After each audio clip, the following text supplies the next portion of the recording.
Hey, I've got like these burning eyes. We went to the public pool.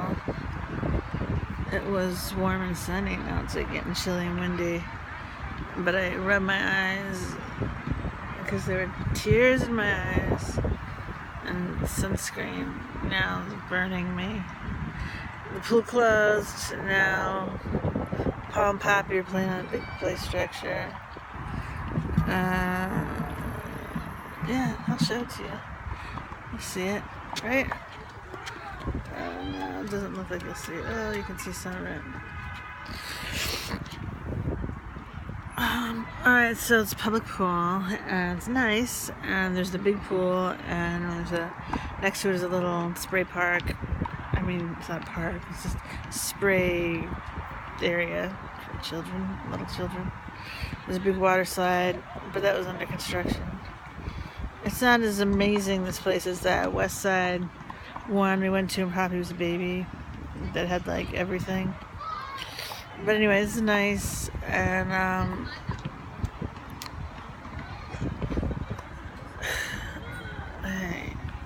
having issues. I was like, oh, women are fat. Like, fat. I was like, oh, she's fat. Okay, I'm fat and everything, but fat, obese, morbidly obese, and white, black, Latina, and there was mostly white women. I remember last year we came once and it was a lot of black people. Same thing, as I recall, everybody. So, but then the lifeguard young ladies were like, what was that show with Pamela Anderson? Beachfront? Malibu Beach People? What the fuck was that show called? The Beach? Alright, you know what I'm talking about. You know. Anyway, these girls, alright, they're not as like glamorized as Pamela Anderson, but basically they're like long blonde hair, caps like this, red bikini, like sporty bikinis, sporty little shorts, and flat abs, stomach, pretty in like a boring way.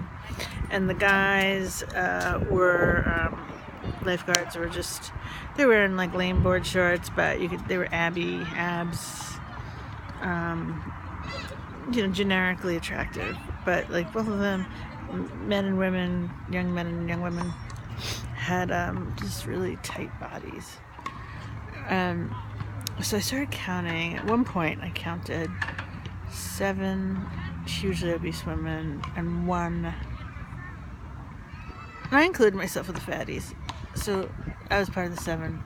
1 like lady that looked like she might have just given birth. She had a small baby, and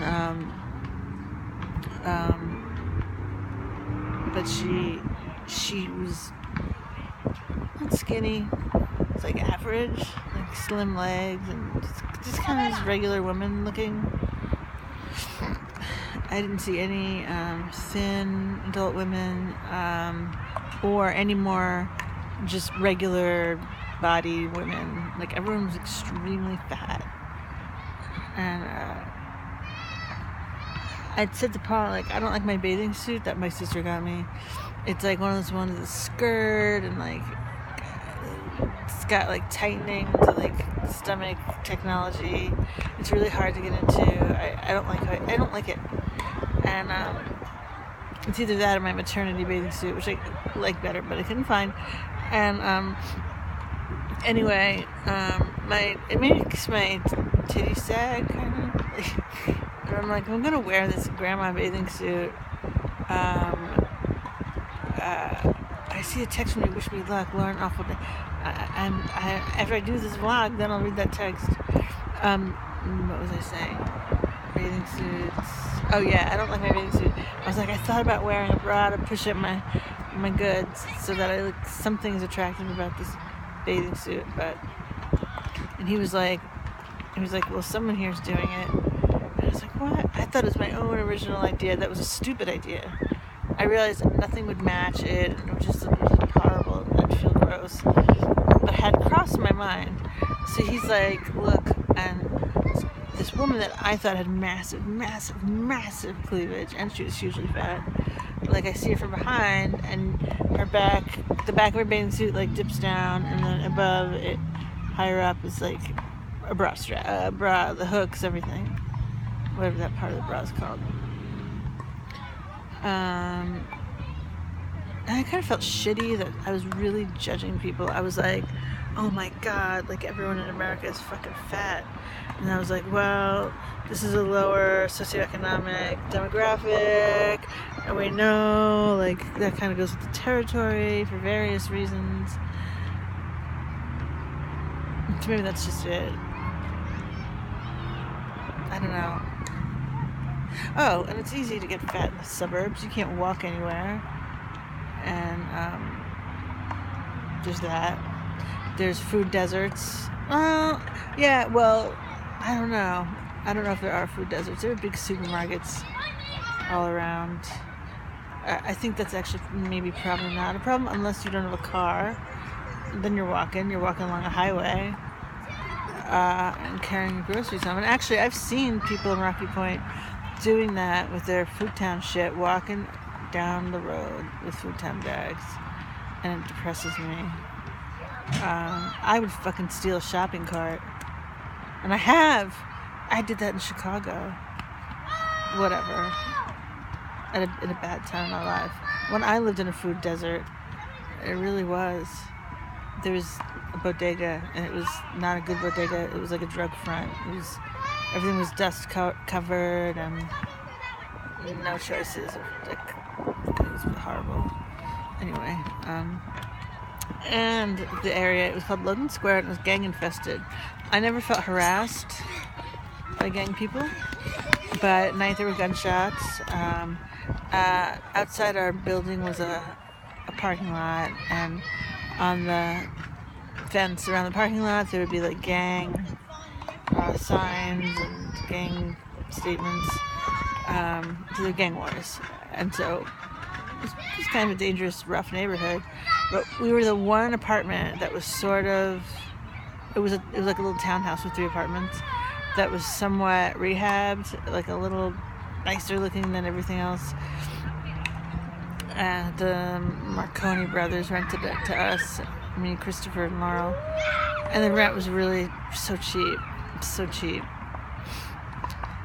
This is the area that now is like the yuppie that you can imagine. I don't think anything in Portland can rival it. And Dane took a picture of the corner where I used to live, and it was completely unrecognizable. There was like our apartment building, and across the street was the Cozy Corner Diner. It's kind of a triangle. Oh, and the entrance to the L, which is the subway, except it's elevated.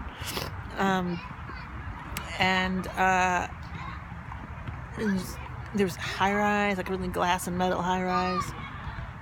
Completely unrecognizable. The L stop is probably still there though. It's gross. And other parts of Logan Square, it's funny because Dane's really thrifty.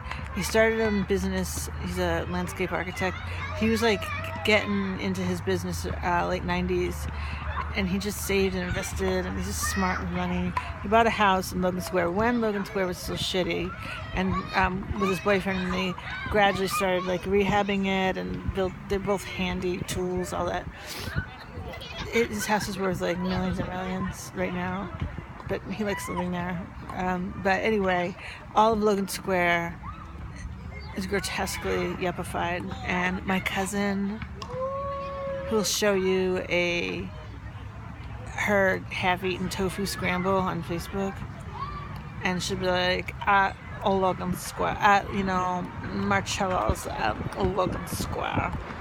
And she's living in Bucktown, which, when I was there my time, Bucktown was a hipster, totally like Williamsburg or Greenpoint or whatever. It was hip. and it was more expensive to live, and it was kind of considered a joke, like you were a Trustafarian if you lived there. And Wicker Park was kind of like that too. Wicker Park was more edgy, but she's in Bucktown, and I can only imagine if it was like on the rise, like a artsy hipster thing 20 years ago. I can't even imagine what it is now. If humble Logan Square is like shot into the stratosphere, what is happening in this country? Is there that much wealth that these wealth people are taking over like cities? Like, you wouldn't know it, you'd never know, but Chicago was affordable. It was like, yeah, there were rich neighborhoods that you would never go to, and then there was like kind of trendy, like Bucktown was like the trendy neighborhood, and then there were nice neighborhoods like Lakeview. That's where my gay friends lived, and that's where the Boys Town, the gay party area was. Anyway, I mean, you don't know Chicago neighborhoods, but there was many neighborhoods where you could get an affordable apartment on your own. I had a cute studio that I paid for myself. Like, it was like $450 a month. And then like Mike and Yanni and Chad at one point were living in a beautiful apartment, lakefront. The building their apartment had gorgeous floors, hardwood floors, and built-ins, and it was lovely. And I don't remember what their rent was, but it was cheap. And they all worked like retail and shit. It was a humongous, beautiful apartment. Anyway, so you would think, oh, Chicago's like a mini New York. It would be expensive, because New York's been expensive, overpriced for so long. No, Chicago, man, it was like Portland. And so what's happened? Chicago, I could see like blowing up because it does have like a big business district and commerce, and like I said, a kind of a mini New York. So I could see that boosting up. But Portland, Chicago's great. Now Portland, it's down tubes for a normal person, for a person who works a retail job. Portland, what the fuck? We're not gonna be able to afford a house. We have basically $250,000 in our worth, which blows my mind. I never had more than like $1,000 to my name. So, and that's not going to be good enough to buy a house and like close to where things are fun and cool. And it's sickening, $250,000 approximately. I was talking about my psychiatrist, and he was like, oh man, he's like, Austin, you know about Austin. It was like the funky, weird, artsy, like bands and art, quirky place. And he's like, LA just bombarded and pushed it all out. He's like, but they didn't die. He was like, they just went further out. And that kind of gave me hope about Portland, except further out Portland, it's disgusting. So I don't know, worried about that. Where else? Affordable destruction. Oh, what the fuck? Who are these people? I always think of like most people in our land are like not doing that well financially. Like they say, the wage gap is unbelievable. Like the middle class is really getting squeezed out. So you've got the whole 1% thing, and you've got poverty, and like in the middle. And then I would think there'd be a strata in the middle, like, I don't know, like a person who's like a married couple who's a teacher and a librarian or something, or a social worker, or like, and they can't afford shit. And then you get people below that who are like retail, cannot afford shit. People below that working multiple retail, jobs. What the fuck? Where's this money coming from? Gotta go back.